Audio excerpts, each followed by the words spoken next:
Hi there, folks. Hope you're all doing well. I'm doing fantastic, and I'm quite excited to be starting question number 20 here on the 2006 Grade 7 Gauss.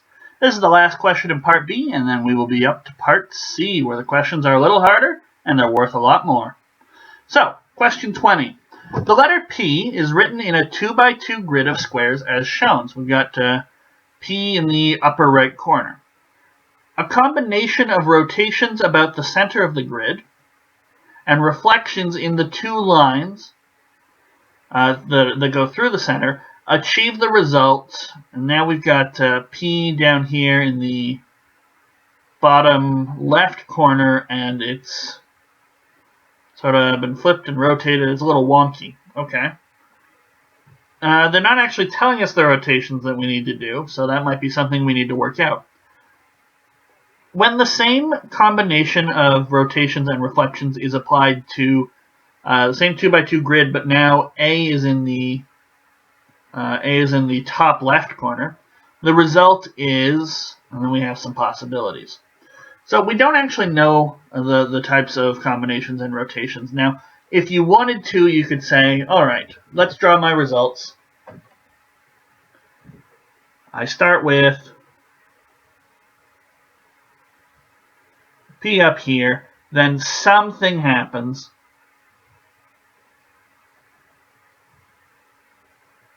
I don't know what. And then suddenly now P is down here, and I think it was on its side like that. Yeah.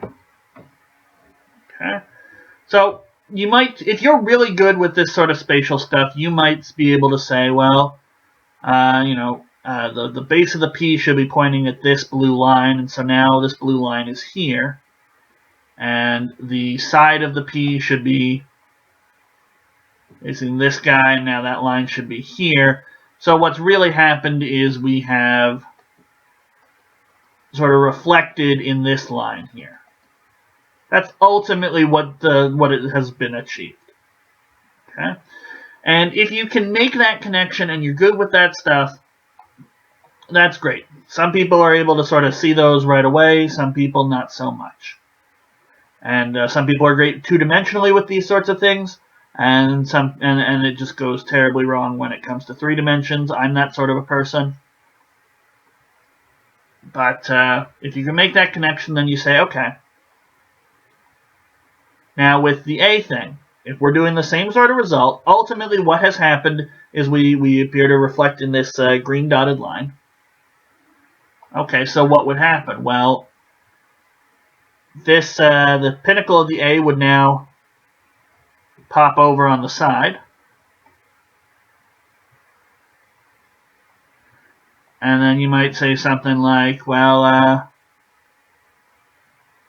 the base of the A should be facing the purple lines. Maybe it faces, now it should face this way.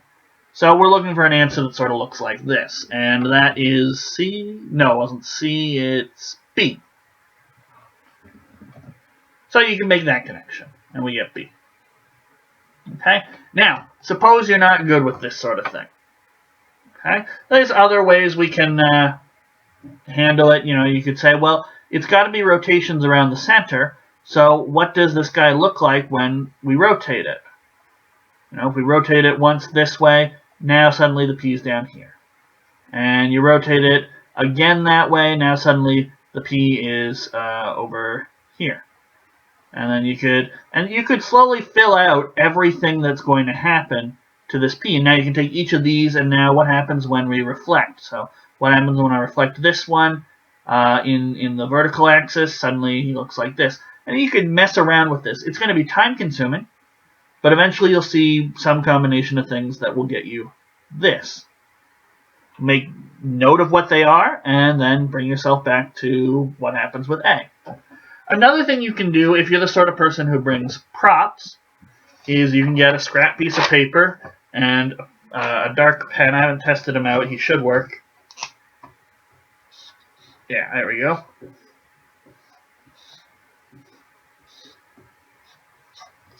And you can start with And now I'm hoping my recorder doesn't like automatically flip or something, but you can start with the P that looks like this. And then you can play with it on the desk, you know. What does it look when I rotate it, when I rotate it, when I reflect it? And you might want to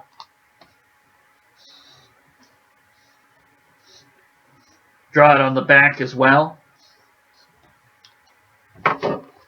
So there's the front way, and then there. That's what it looks like when it's reflected. So now we can say, all right, well, what do I need to do? And you can play around with it that way. Just make sure that you know, okay, I did this, and now I'm doing this. And then suddenly, oh, this matches the thing that we're looking at. So what did I do? I reflected and rotated. So now I'll get another piece. I'll do the same thing with A. Okay? And as long as you can make those sorts of connections, if you're someone who likes playing around with props, that's fine. Just be careful, don't hold it up too high, or the people behind you or in front of you are going to catch wind of what you're doing, and they'll think it's a great idea too. But no matter how you do it, you're going to approach this question, and you're going to figure out some rotations. Either you figure out ultimately what's happening, reflecting in this green line here, or you're going to say, well, no, I actually need some rotations and some reflections, so let's figure out a combination of rotations and reflections that do this, and then ask, you know, what happens to A. And we can even, with this actual piece of paper, put an A on here and say, well, what does happen to A? I'll also mark the front here. And I'll put an A on the back as well.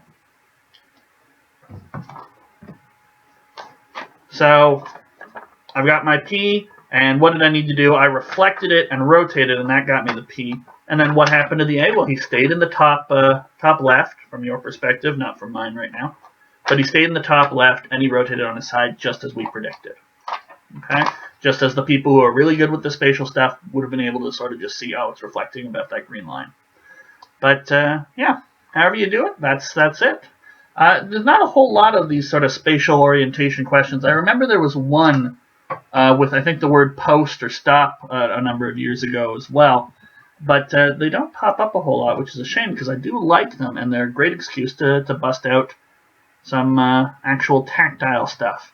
Anyway, that's question 20. In the next video, we're going to take a look at question 21. As always, thank you so much for watching. Feel free to like and subscribe, whatever you want to do, and I will see you for more math next time.